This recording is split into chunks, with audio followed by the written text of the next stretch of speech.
Good morning, students. Today we are going to start the session on first subject, namely strategic management.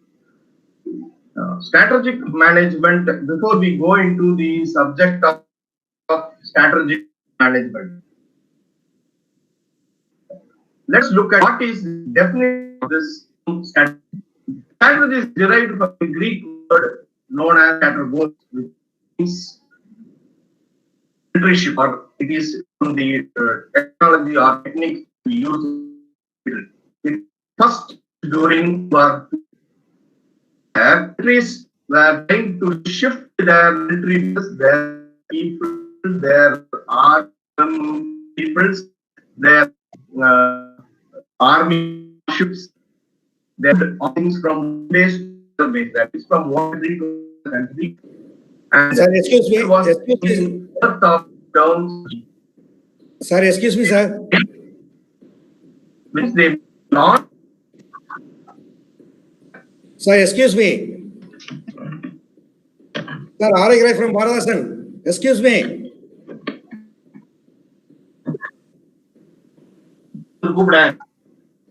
Sir. வந்து voice break ஆகுது, கொஞ்சம் மைக்கை கொஞ்சம் கரெக்டா வச்சுங்க. Sibu sir, can you hear me? Mic கரெக்ட்இருக்கேன். கொஞ்சம் டிஸ்டர்பன்ஸா இருக்கு வாய்ஸ், கொஞ்சம் மைக்கை பக்கத்துல கரெக்டா வச்சுங்க. Okay okay, thank you sir. Thank you.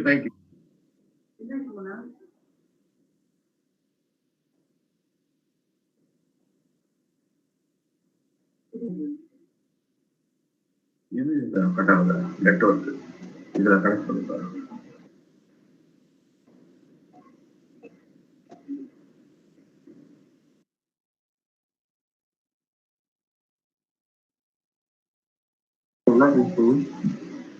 இது கட் ஆயிட்டு இருக்கு network.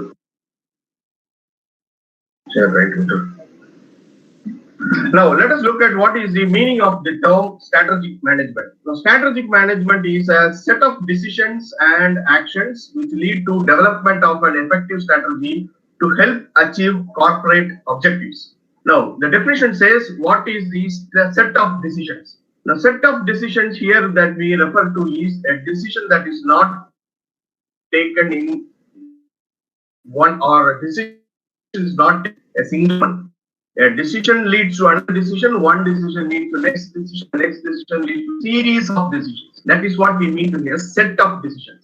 Based on this set of decisions, there are actions that we take, or one decision that we take, it leads to another action, and that action leads to taking up another set of another decisions.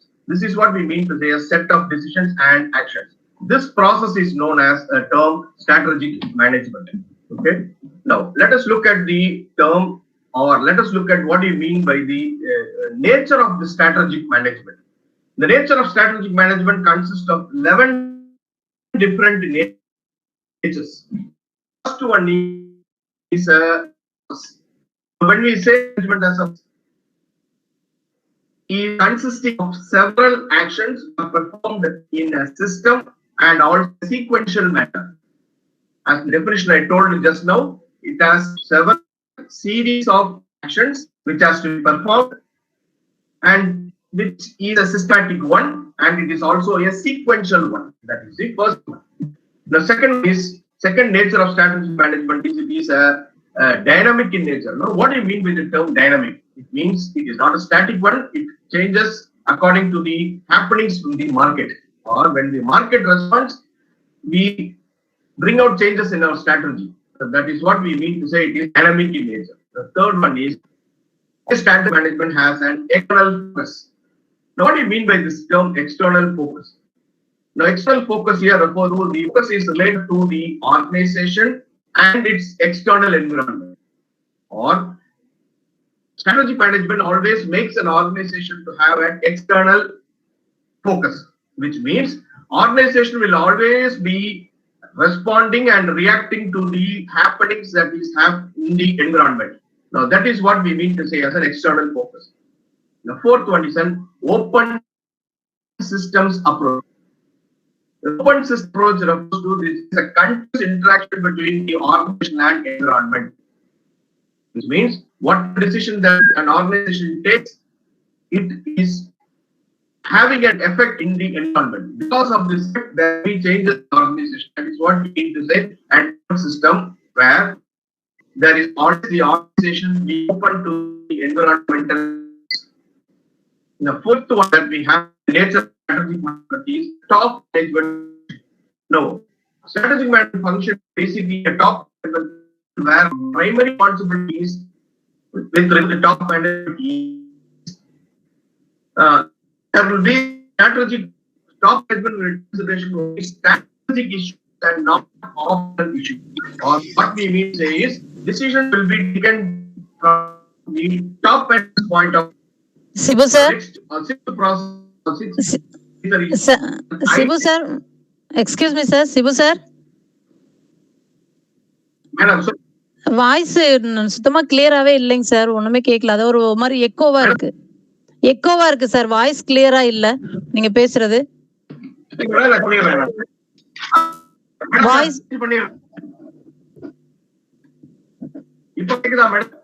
இல்ல stuck ஆயிருக்குங்க சார். அப்படியே video கூட stuck ஆயிருக்கு. நீங்க okay sir. Okay,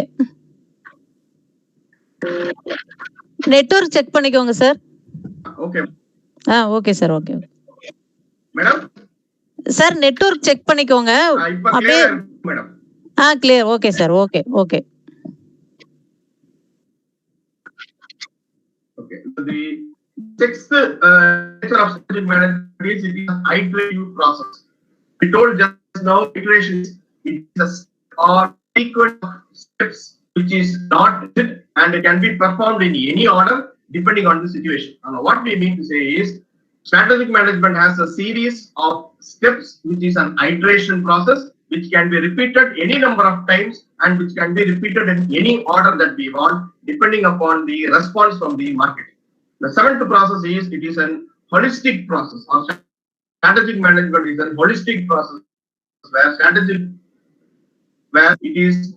management has a comprehensive view and it is multidimensional, it is multifunctional and it is integrated one.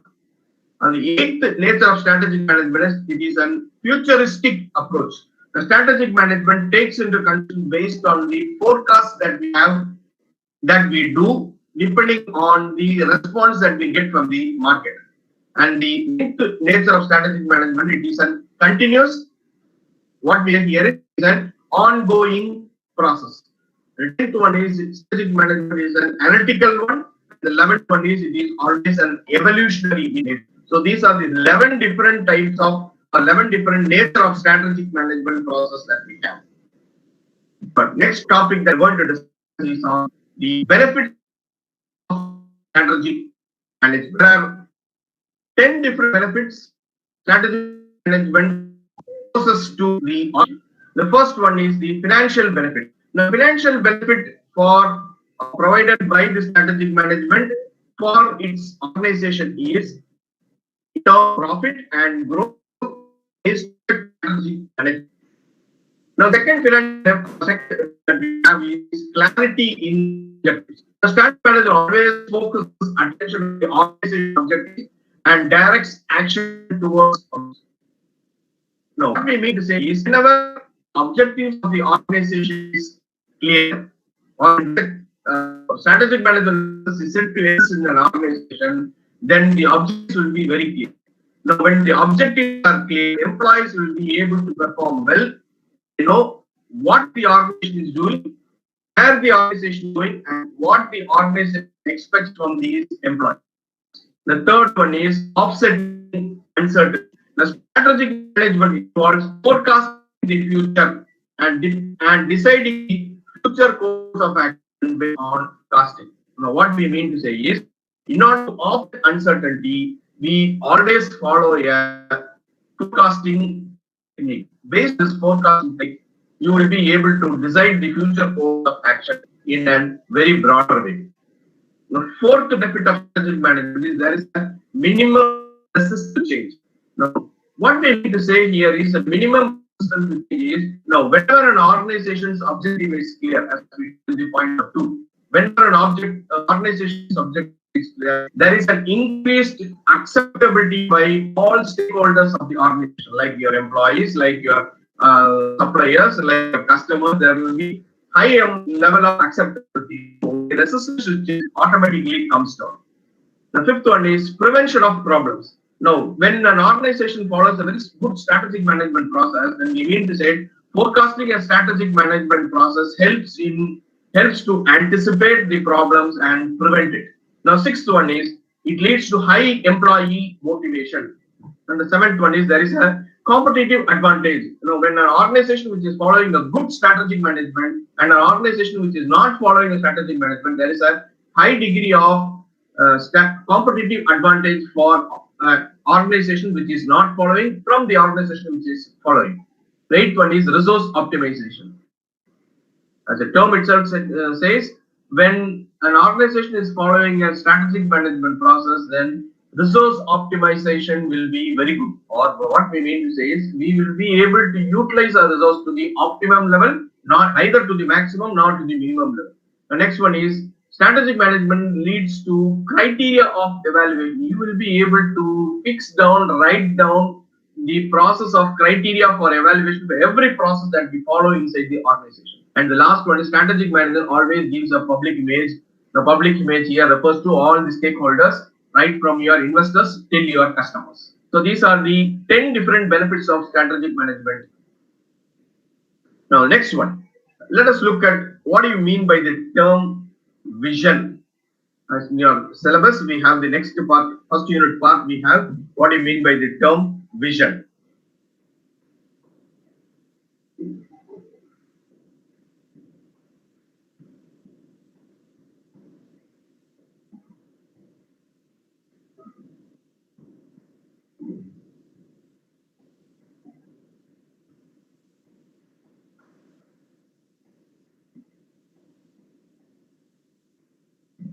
Now, as we are looking at the seventh topic, what is a vision and the essentials of a good vision.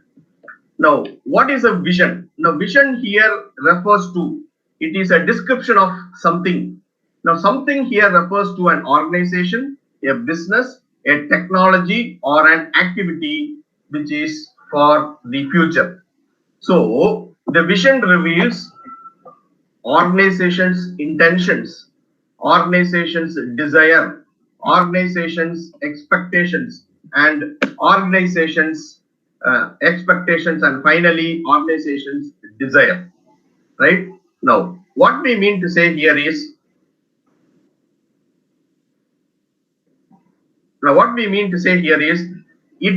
vision also gives a mental picture of the desired future action. It also includes, vision sets out core set of principles that company stands for. Vision also represents what an organization wants to become ultimately. Now, let us look at an example. The example of HUL. It says that to meet everyday needs of people everywhere. Let us look at an example of your Tata International. Tata International says to become an international business company. That is what Tata International says, and your HUL says, as I told just now. All these things reveal that what are the intentions of an organization, what is the desired picture of an organization in the future, what are the core set of principles that the company stands for. Right? Now, let us look at the essentials of a good vision. Now, essentials of a good vision are 7 different essentials. The first one is being realistic. What do you mean by the term being realistic? Realistic means people must believe that the vision that we have developed to be achievable. That is what we mean to say here is being realistic. It is credible. It means credible. Credible means to be acceptable and relevant to all stakeholders of the organization. The one is being attractive. So, by the being attractive here, it should inspire your employees, your suppliers, your customers, and your stakeholders, and it should also encourage members of the organization. What do you mean here? Encouraging members. When your employees or your people of your organizations are encouraged, automatically your vision becomes active. That is what we mean to say. The third essential. The fourth essential elements of a good vision is being unique. What do you mean by being unique? Your vision should never be a copycat of an organization's vision, or it should have a distinct competence from your organization and your competitors' organization. Distinct competence is considered as an essential element for a good vision of an organization. Fifth one is it should be appropriate. Now, appropriate here, it should be consistent with the core values and beliefs of the organization. As in the definition that we told just now, it should set out a core set of principles that the company stands for. That is what we mean here. So it should be reflecting on the company's core values and beliefs.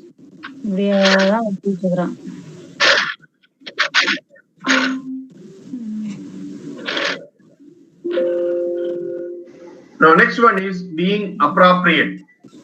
Now, being appropriate is what we have seen just now. The next one is motivational. Now, motivational here refers to it should inspire and encourage. It should inspire and encourage commitment from people. Now, next one is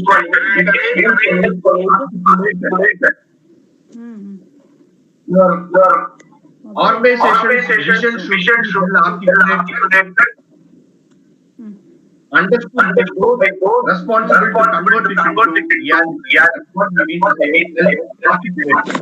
These are the 7 different entities of as we have just now. The vision, it explains the reason for organization. The vision defines the role that so what we mean organization that is playing the published is in an environment or in the business to satisfy the information needs of. So what is this statement says?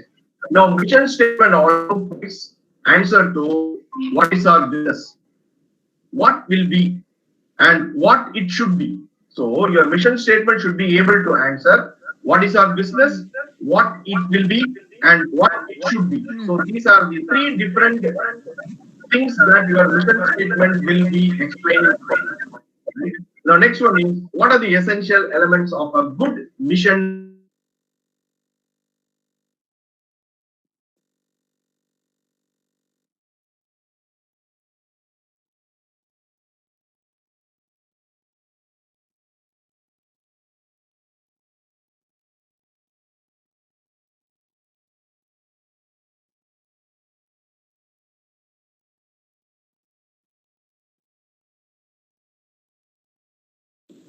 Sibu sir.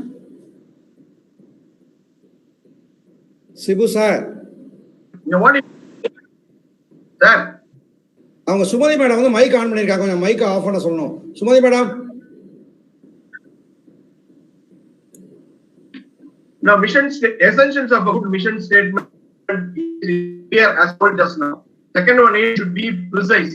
Now, precise here refers to it should not be too broad, nor it should be too narrow.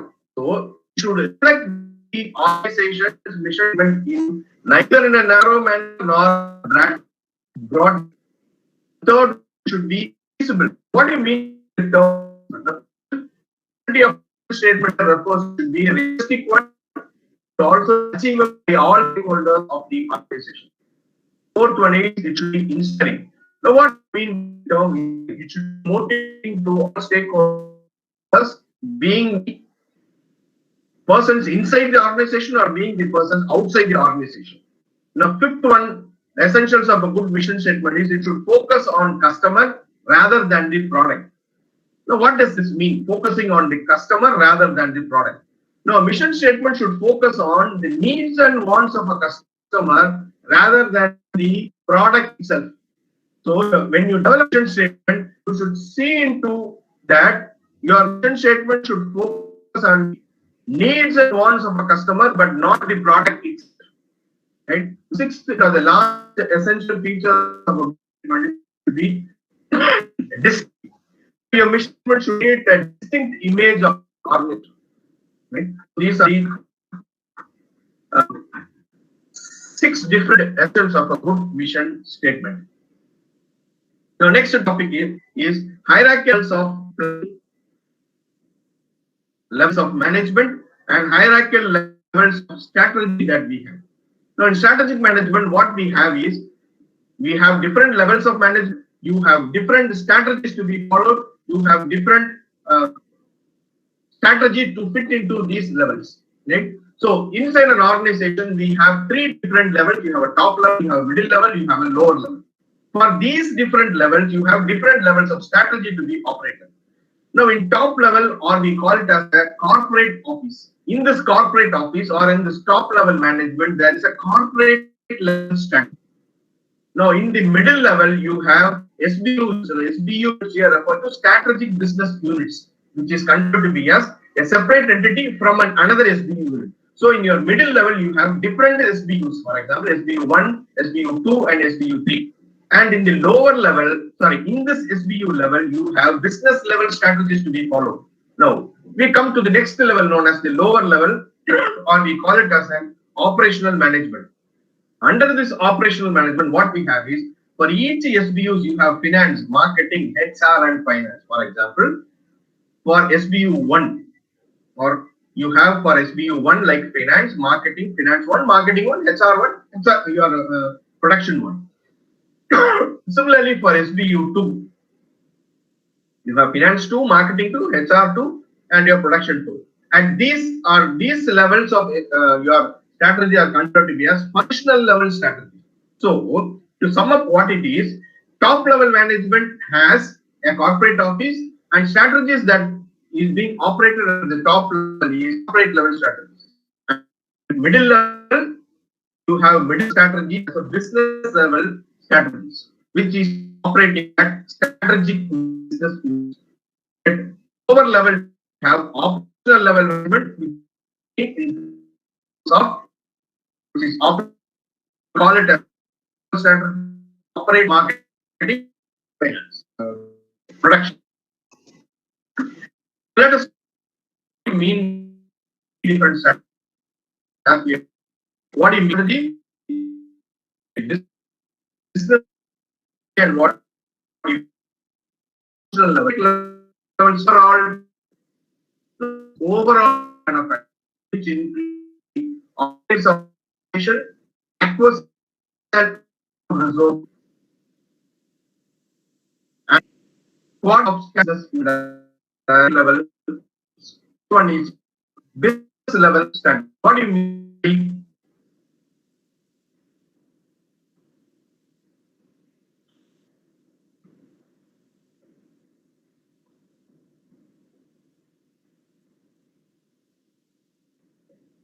What do you mean? The business strategy. Business strategy that is middle level. Now, the strategy determines where and how a company seeks complete business. It is also considered as a comprehensive. It defines strategic business units, objective, allocation of resources, these various functional areas, and coordination in these functional.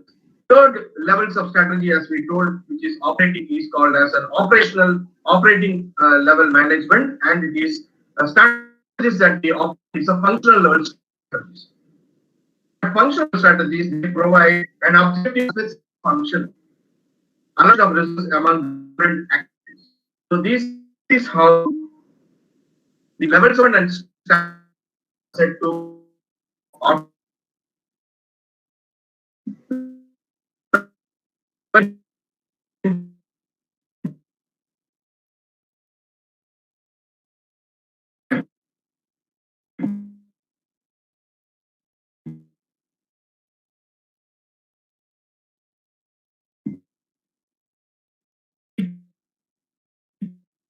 was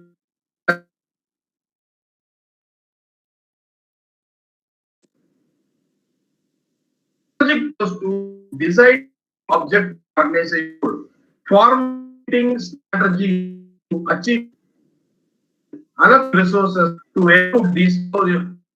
Strategic planning consists of three different things: decision, formulation, and execution of these three. Right. So it says strategic planning consists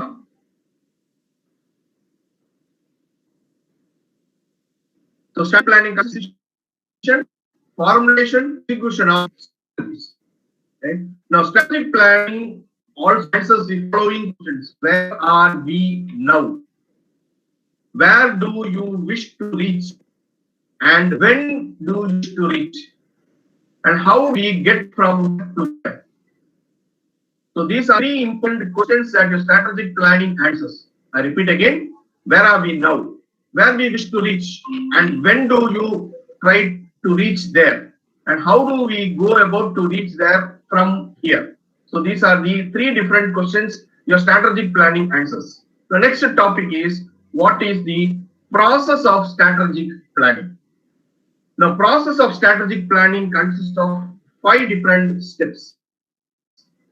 Now, first one is defining the mission. Now, defining the mission state, let us explain this statement or this first process, the first stage. This stage involves preparation of mission statement by describing what organization want to become and why it to exist. We are going to see in detail about this. Now, second process, the second stage is SWOT analysis, SWT analysis. At this stage, what we do is we work identifying this view, opportunity, O, and T organizations, and we try to bring out such in your organization's estimate. So, strength here also be as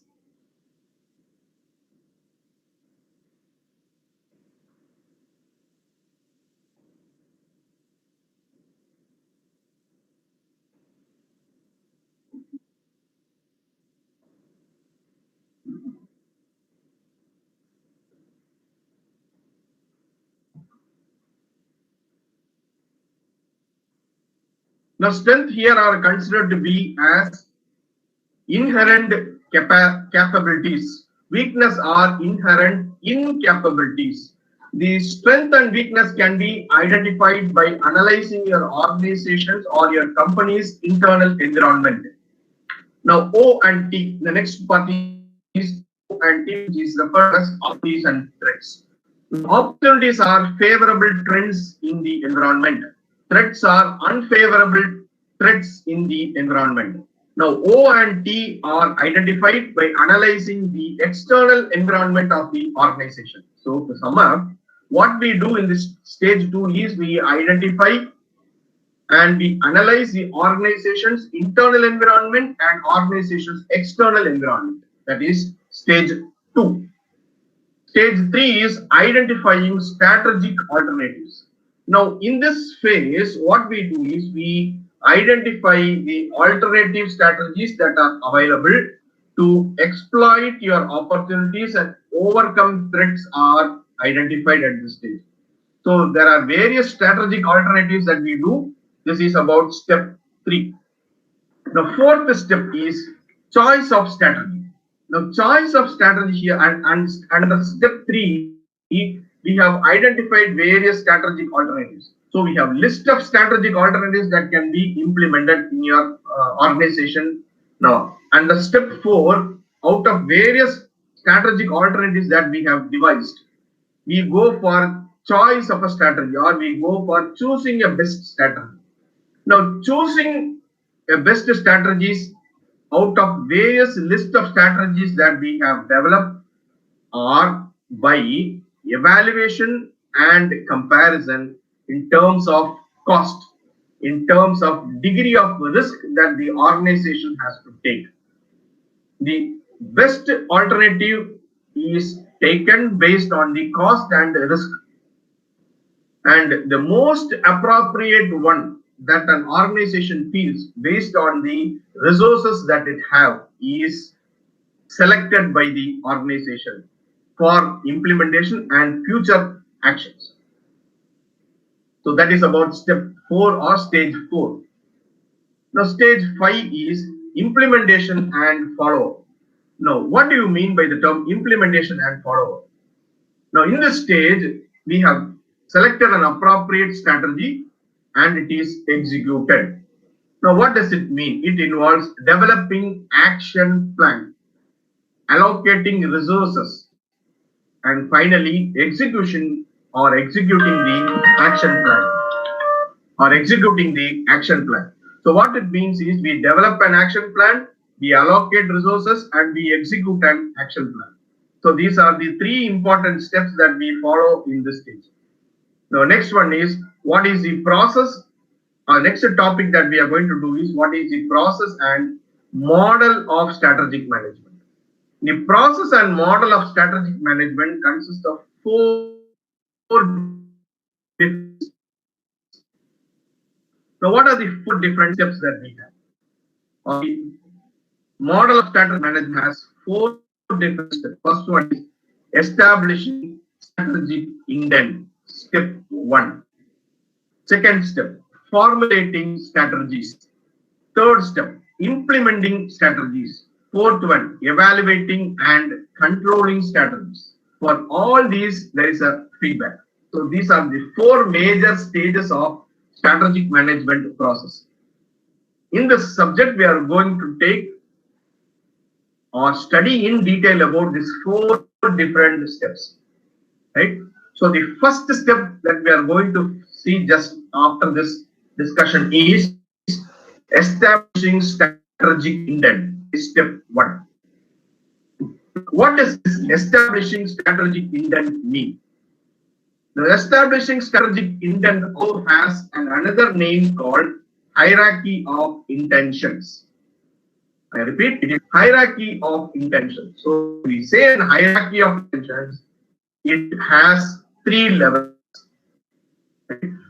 And these levels or the range varies from broad vision through mission, business definition, down to specific objective and goals. So these are the 3 different hierarchies that we have in terms of establishing strategy. To go further in establishing strategy intent. Now, strategic intent just now what establishing in study on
Shibu sir.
So the next one is establishing your strategic intent. Now, establishing a strategic intent includes study of vision, mission, and defining your business, and also setting objectives. Now, what does it mean? Defining a strategic intent says what the firm should set out to achieve, or it also refers to the purpose of the organization or the purpose that the organization is striving for. Now let us look at the next one. What is the concept of the strategic intent? Now the concept of strategic intent is aided by two different things: concept of stretch and concept of leverage and concept of fit. Or what we mean to say is there are two different concepts: concept of stretch and concept of leverage and fit. Now what does this concept of stretch says? Now concept of stretch says organizations always have a limited resources, but aspirations of all stakeholders are unlimited.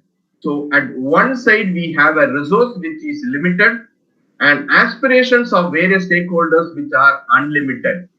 So there is always a misfit between the resources and aspirations.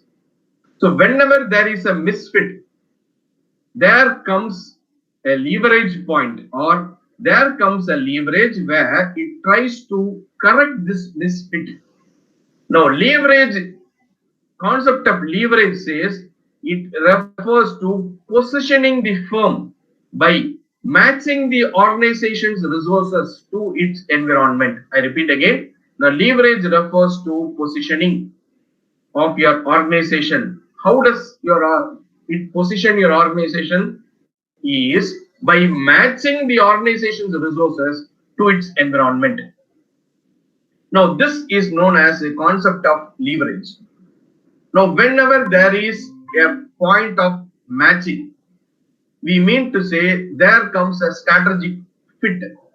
Now strategic fit says by going through the concept of SWOT analysis, we assess organizations' capabilities and environmental opportunities. I repeat again, we assess organizations' capabilities and environmental opportunities. Now here comes the concept of strategy. So always a strategy becomes a compromise. I repeat again, it becomes a compromise between the environment, which has what it has to offer in terms of opportunities, and counter offer that an organization makes in the form of capabilities. Now what we mean here is your strategic fit is basically a compromise strategy between what the environment has got to offer in terms of opportunities and a counter offer that an organization makes in form of its capabilities. Right? Now, this is the level 1 of our hierarchical intent. The second level, or the second thing that we're going to study here in detail about is your vision. In the introduction itself, I told what is a vision. Now, let us look in detail about what is this vision. Now, vision is something to be articulated, dreamt more. So what we mean is, in short, vision is what the firm would ultimately like to be, or what the firm would ultimately like to be. Now, some say, for example, in another 10 years time, I want to be the CEO of this company. And an organization says in another 10 years time, I want to take over a company in UK. All these are considered to be as a vision statement of their individual or their organization. So that, as I told just now, it is dreamt more, it is articulated more. That is why it is very difficult to say what a vision statement has for an organization. For example, I'll say, to be very clear, now Henry Ford, he has a vision statement to democratize the automobiles. That is the reason why Henry Ford brought a lot of automobiles. Now, another example, Walt Disney. Now, Walt Disney wanted to make people happy. That is why we had Disney Islands. So all these are what these people dreamt, these people articulated in their minds and in their business. Right? Now that is why, as we told just now, it's very difficult to develop or difficult to bring out a vision statement. Now, again, to sum up, defining your vision statement is describing something in the future or ultimately what it wants to be. Right? Now, next topic. What are the benefits of having a vision statement for your organization? Or the point is, without a vision statement, can an organization survive? If you ask, no. Without a vision statement, an organization cannot survive. So, what are these benefits that a vision statement give for an organization? First one is, vision statement should be highly inspiring for all stakeholders, right from suppliers till your customers. Vision statement should also help in creating a common identity and a shared sense of purpose. What we mean to say is, it should have a common identity creating purpose and a common identity and shared sense purpose. Now, vision statements are, or it should be competitive, original and unique. Vision statement should also foster risk-taking and experimentation. The vision statement should it should be highly integral one. It should be true and it should be genuine.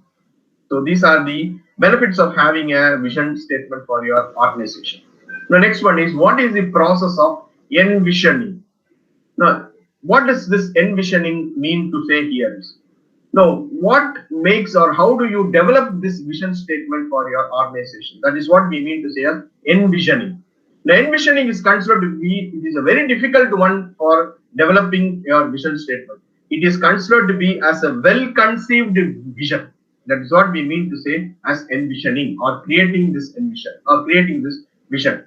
Now, whenever we go for envisioning, it consists of two major components: core ideology and envisioned future. Now, what do you mean by these two important things? The core ideology is defined as an enduring character of an organization which will never change.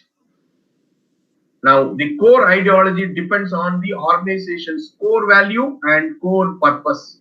So, core ideology is considered to be as an enduring character which is unchangeable, and it depends on the organization's core value and core purpose. Now, the next part or the next component of envisioning, as I told just now, is envisioning future. Now, what do you mean by this envisioning future? Now, envisioning future again has two components. It says, for example, it should be an audacious goal. Now, what do you mean by this audacious goal?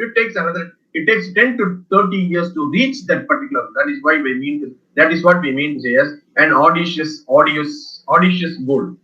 Now, next one. The next component is, it should be a vivid description of what it will be like to achieve the goal. So this is about the process of envisioning.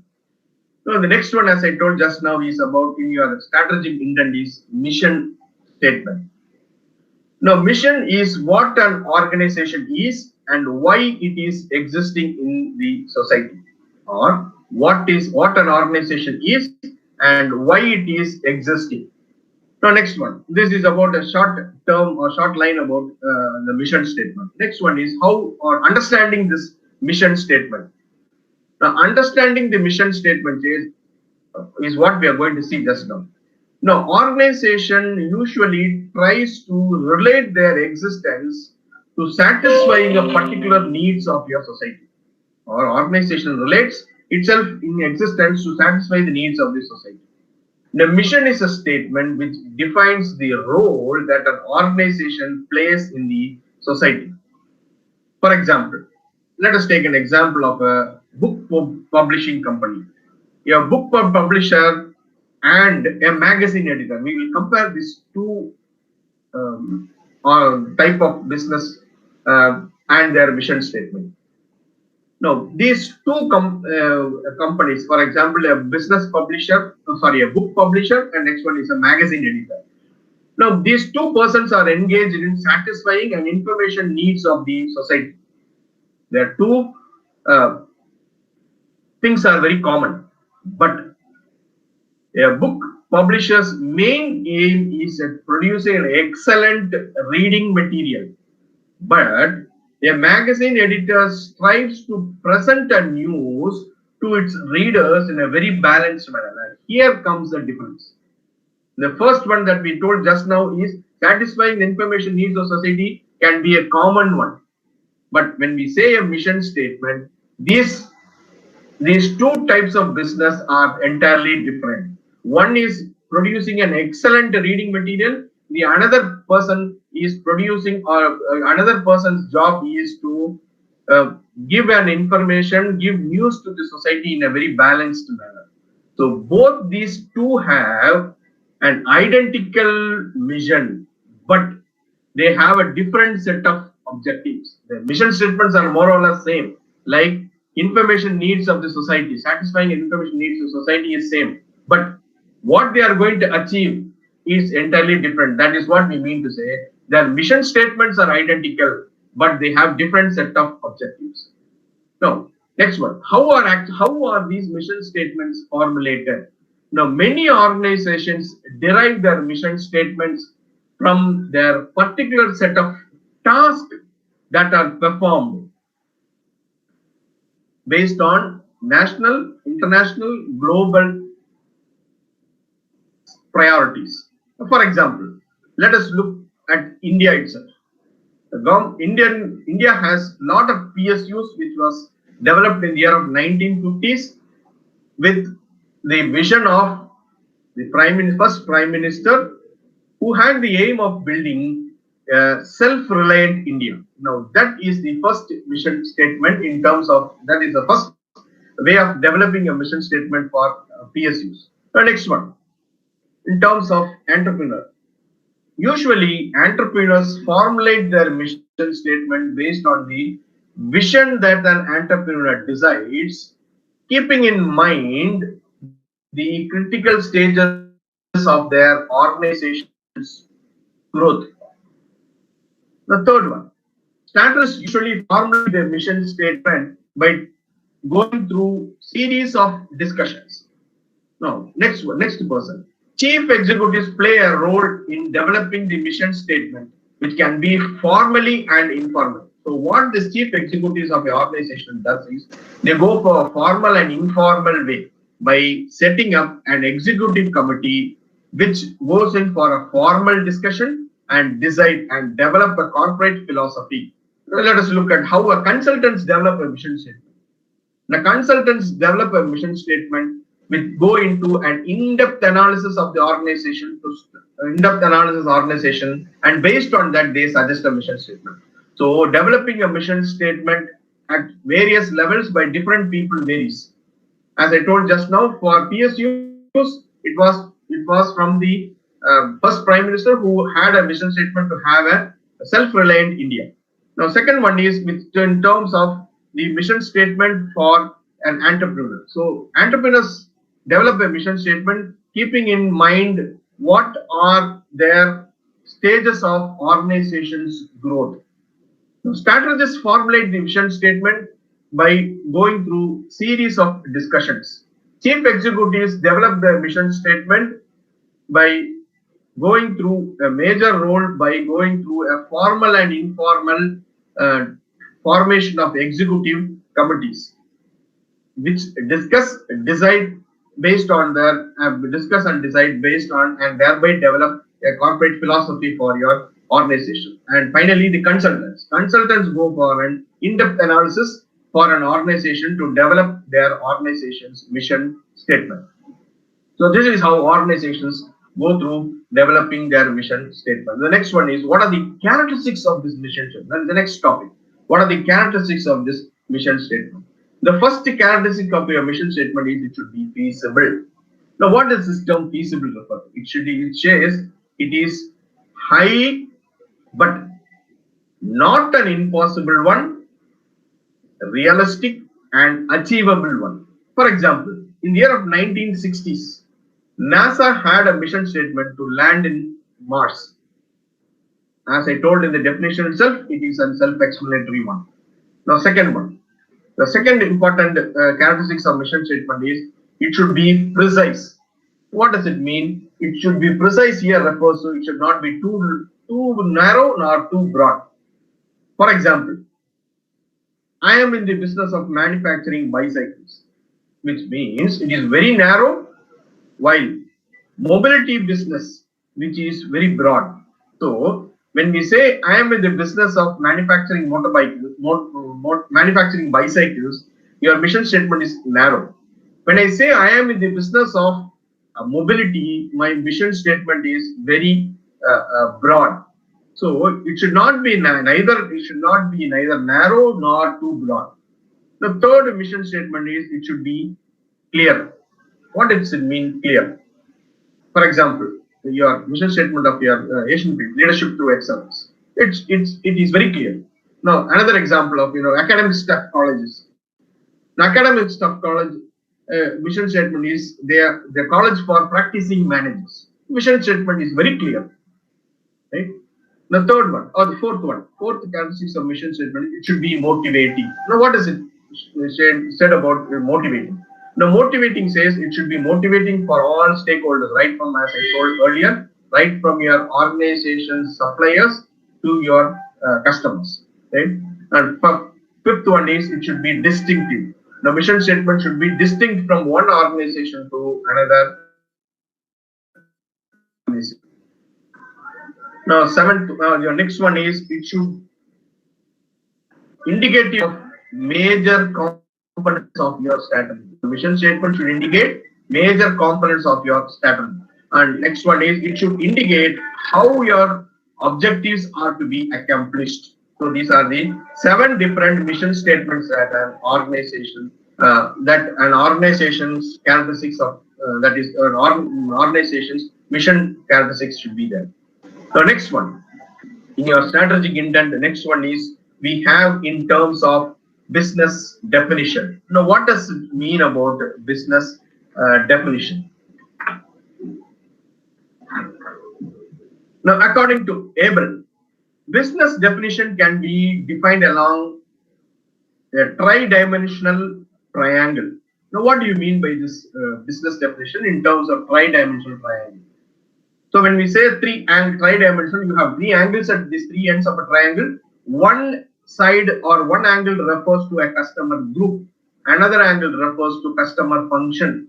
Another angle refers to an alternative technology.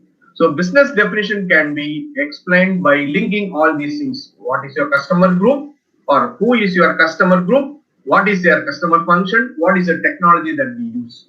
Now I'll link these 3 things and say business definition can be explained in terms of who is your customer and what are the ways by which you take to reach your customer group or satisfy your customer, and third one, what are the technologies that we use to satisfy those your customer.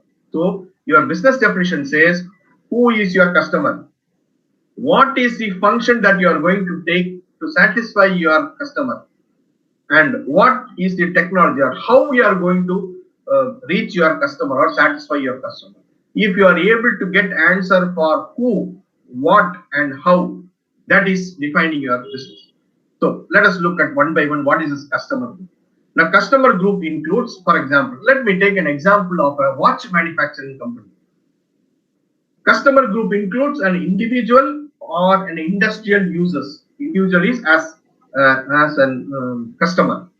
Institutional users or industrial users is an organizations. So you have 2 base for customers. Now customer function, second one. Now customer function says what is the way by which you are going to satisfy your customer. For your watch manufacturing company, as I took an example just now. Now customer function could be finding time, recording time, using a watch as a fashion accessory, using watch as a gift, and using watch as a piece of art. These are the various functions that that particular watch manufacturing company can take. For example, it can project its watch as an art. It can project its watch as a fashion accessory. Right? That is the second one, customer function. The third one is the alternative technology. The alternative technology refers to what are the ways by which a particular function could be performed for a customer. What are the ways by which a particular function could be performed for a customer? For example, in a watch manufacturing company that we took just now, it can be mechanical, it can be quartz, it can be digital, it can be analog. So these are the technologies by which the customer's group can be satisfied using a particular function. For example, as an art, as a fashion accessory, as for finding time or for recording time. Now, if a company is able to bring a link between all these things, for example, a customer group, customer function, and alternative technology, then we mean to say your business is defined. I'll define with an example of a watch manufacturing company. My company is a watch manufacturing company which is able to, I am taking an industrial customer. So my industrial customer is a customer group. My customer function is recording time. For example, I am manufacturing a watch for ISRO, which is Indian Space Research Organization, which is using my watch for their countdown times in their satellite launch. That is the recording time. The third one, what is the alternate technology that I am going to use? I am going to use a digital technology. So as a company, my customer is, for example, an industrial user. I am going to use this industrial users his function is to record. I'm going to use a technology digital. Like there are various combinations of customer group, customer function, and technologies through that your business can be. So I think I have made this very clear. Now, this is also a frame within a business topic. As I told just now, it provides a frame through every business can be operated. It also lays down the direction in which a business can expand, and so that is about your business definition. Now, next one is, as I told in your strategic intent, what are your goals and objectives? Now, goals are what an organization wish to accomplish in future time period. Now, objective space, it is specific and how the goal should be achieved. So, goals is what an organization is, but the object is how this goal will be achieved. So, we are able to explain what an organization wants to accomplish and how this can be accomplished. These things were say then your objectives are can be explained very clearly. The next one. The next one is your hierarchy of objectives, or we mean to say end mean chain. As I repeat again, it is an end means chain, or we say to say it is an hierarchy of objective. Now, when we say the hierarchy of objective, there are 4 levels operating. The lowest level is an individual's objective. The individual's objective is objective of an employee who is working inside an organization. The next level or the next higher level is a departmental objective. Now, departmental objective says it is an objective for production department, objective for marketing department, finance department, HR departments. Now, next higher level is divisional objectives. Objectives of a division, for example, objectives of a sales division or say departments, objectives of sales returns, objectives of subsidiary departments. Now, the next level is company's objective. The company's objective always projects on profits and growth only. So these are the 4 different levels, as I told just now, which operates from lower level to the highest level of the organization. Now we mean to say it starts from the lower level, it goes towards the end at the top level. And when we say from the top level to lower level, it is the means. That is how we mean to say that means chain. So I think I have made this hierarchy of objectives very clear.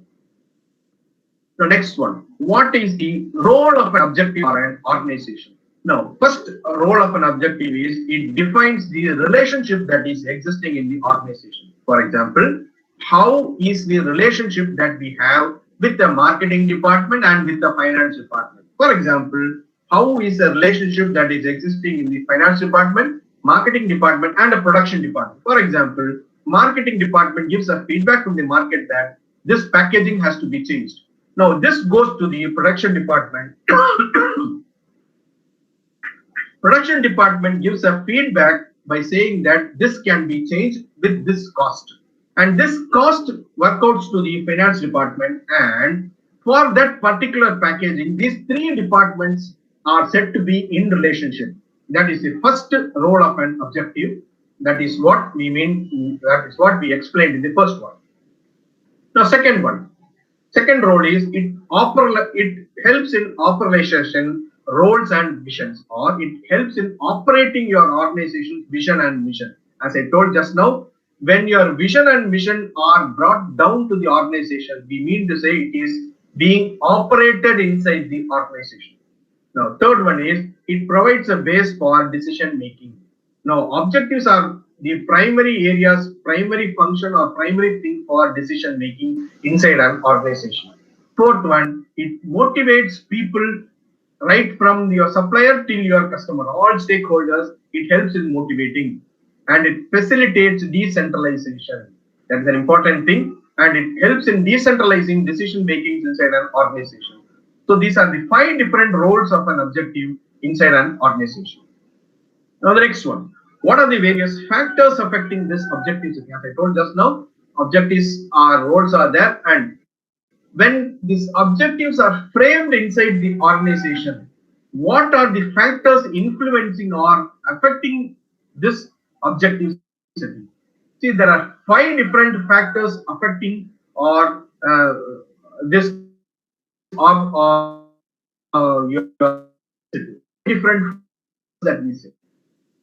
The first, the environmental that is organization.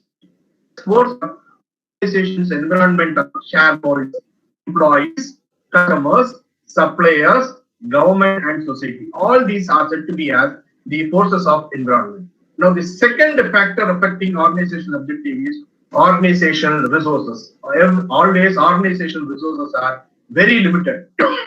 These resources can be human resources, material resources, and your financial resources. All these are very much limited. So within this resources only, you will be able to set your objectives.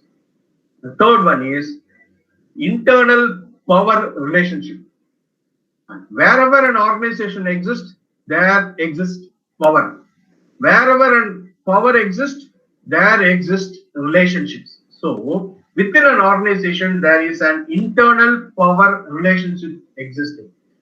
So power and politics are always set to influence objective setting. So the third important thing is when an organization exists, there exists a power. When a power exists, there exists politics. So there is an influencing element of these 3 things in objective setting. Fourth one, value system of your top management. Top management's values is considered to be as another important element in your objective setting. Now, values, as I told just now, it is to define what it is an enduring belief of your top executive about what is good, what is bad, what is liked, what is disliked. Your business executives or top executives' belief about what is good and bad will have a major impact in your organization settings. And the fifth one is your management's awareness. Now, what does this management awareness mean? Now, management awareness means that what was our previous objective that we have set? How much amount of your resources that we have put in to reach those objectives? That is considered to be as a base for new objective setting. Or what we mean to say is, past objectives are the foundations for the new objectives to be set. Right? So these are the five different types of hierarchy of objectives that we have framed. Next one is, what are the essentials of a good objective? The essentials of a good objective are 6 different essentials. First one is, an objective should be understandable. So what do you mean by the term understandable here? No, it means that what objectives you have set for your organization, it should be understandable as a supplier, as a customer, as an employee, and as a top executive. It should be understandable for all people who are attached or related to the organization. Second essentials of a good objective is, it should be clear and specific. I'll give an example for being clear and specific. For example, I want to increase my sale. Is my objective clear? No. If you say my objective is not clear, so increase in sale by 10% in the month of December 2021. Your objective is clear and very specific. The third one is, my objective should be time bound. So what do you mean by time bound? Time bound is, it should be measurable in terms of various factors. I'll give an example for this. For example, measuring the effectiveness of an advertising, measuring the advertisement of an advertising for a job. No, you can measure the effectiveness of an advertisement of a job by taking into consideration number of number of applications received per number of jobs for which we have applied, or for which you have given advertisement. Third, what is an average enrollment for this job that we have advertised? What is your employee turnover per year? All these things are measurable elements for your good objectives that you have framed. Fourth one, always your objective should be challenging one. What do you mean by the term challenging? The challenging here refers to, it should also be a good one in terms of reaching those objectives. It should not be a cakewalk for your various stakeholders, but it should give a challenging one to reach those objectives. The next one, your objective should be interrelated one. Now, what does it mean by this interrelated? In the definition itself, or in the previous lecture itself, you might have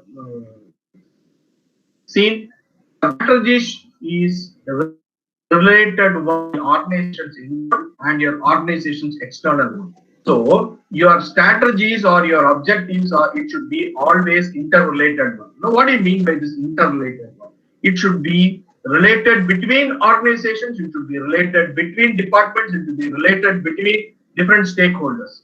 Like, for example, my objective is increase in sales by another 20%. It is related to the sales department, it is related to the purchase department, it is related to the supplier, it is related to the customer, it is related to the production department. So whenever I set an objective that I have to increase the sale by 20% in the month of December, so it means I have related myself with the supplier. Supplier has to supply the raw material. I am relating myself to the customer. It will be supplied to the customer by the end of December. I am relating myself to the production department because production department has to put effort to gain more.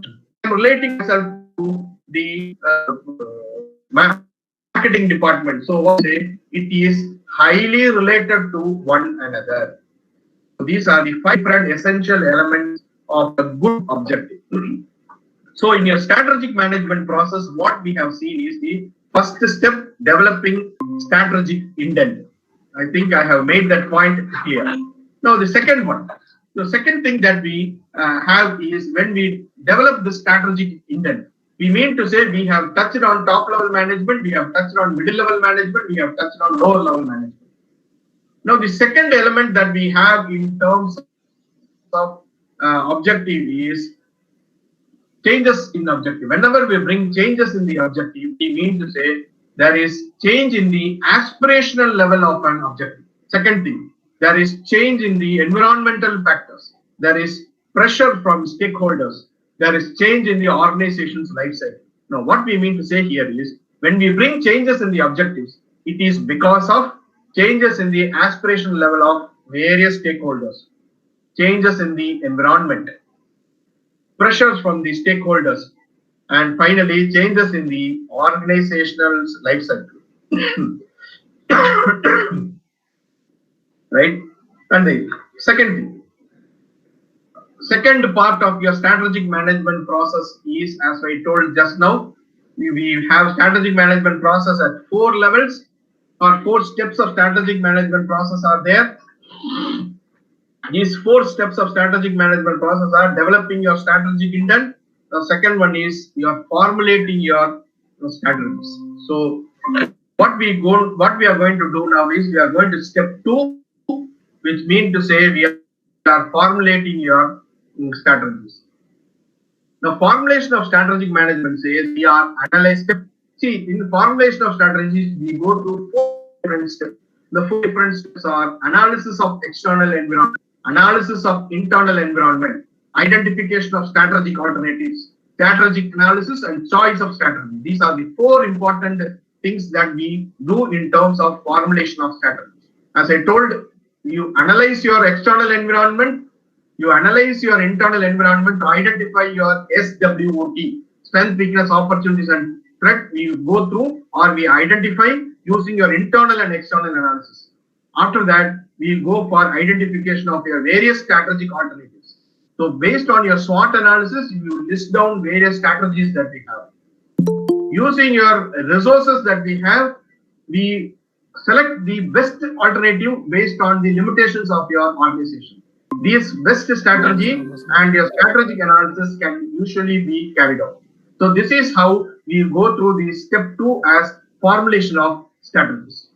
With this, we come to the end of your session 1, and thank you for joining in this session.